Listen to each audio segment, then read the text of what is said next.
Histoire de la déesse du Gange Ganga. Pour les hindous, le Gange est un fleuve sacré.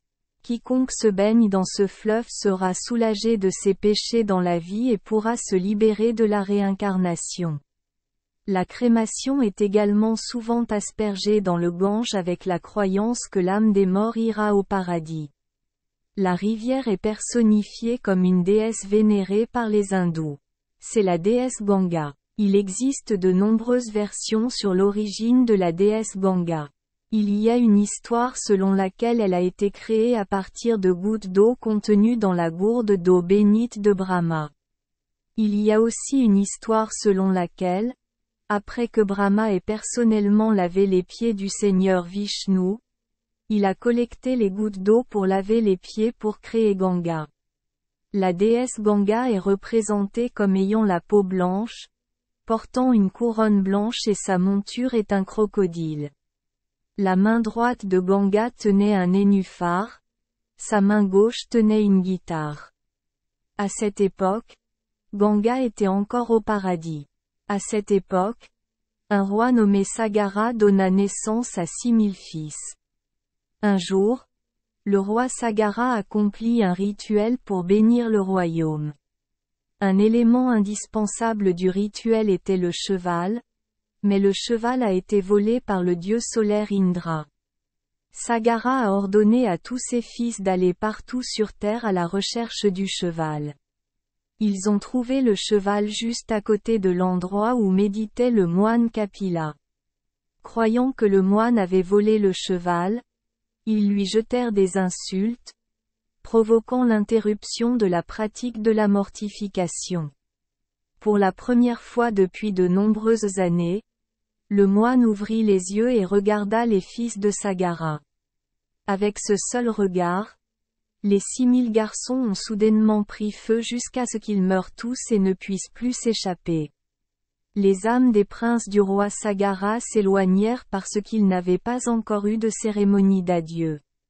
Lorsque Bhagirasa, l'un des descendants du roi Sagara, fils de Dilip, apprit ce sort, il jura d'amener le dieu Ganga sur terre et d'utiliser l'eau du dieu pour purifier les âmes, les relâchant au ciel.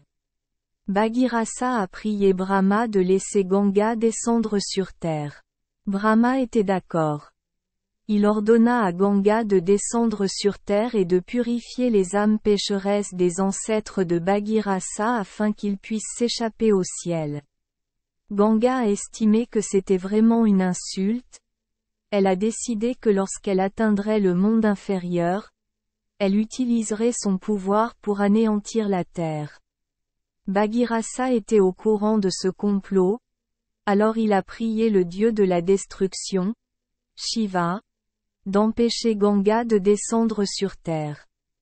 Ganga est tombé avec arrogance sur la tête de Shiva. Mais le seigneur Shiva utilisa sa tête pour soutenir l'eau qui tombait du ciel. Il l'enferma très calmement dans ses cheveux et la laissa s'échapper par un petit ruisseau. La rencontre avec Lord Shiva a rendu Ganga plus arrogant.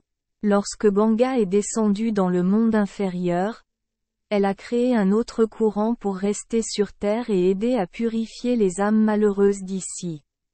Elle est la seule rivière qui traverse 3 mondes, Swarga, le paradis, Prithvi, le monde inférieur, et Patala, le monde souterrain ou l'enfer.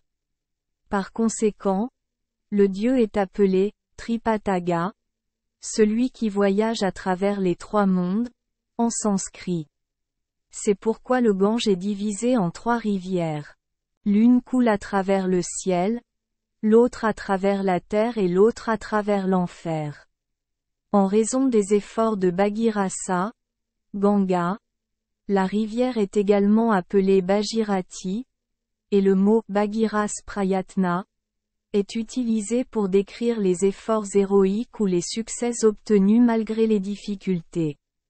Un autre nom donné à Ganga était Jahnavi. L'histoire raconte qu'une fois, lorsque le dieu Ganga descendit sur terre, sur le chemin de Bhagirasa, l'eau roulante qu'il créa provoqua la destruction des champs d'un moine nommé Janu. Le moine était en colère. Il but toute l'eau du Gange. À cette époque, les dieux priaient pour Ganga afin que la déesse puisse continuer à accomplir sa mission. Satisfait des prières, le moine libéra Ganga, et l'eau du dieu, de son oreille. D'où le nom, Janavi, fils de Janu, donné à Ganga. On pense que la rivière s'asséchera définitivement à la fin du Kali Yuga, l'âge des ténèbres qui est l'ère actuelle de l'humanité tout comme la rivière Sarasvati.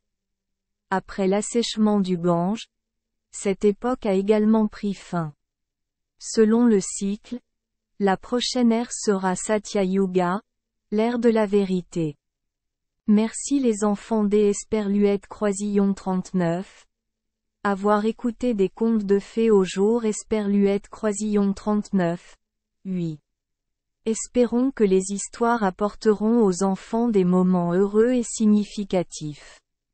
Si vous aimez notre chaîne, veuillez appuyer sur le bouton S Esperluette Croisillon 39.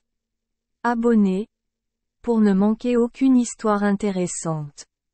Je vous souhaite une bonne nuit de sommeil et de beaux rêves. Rendez-vous dans la prochaine histoire.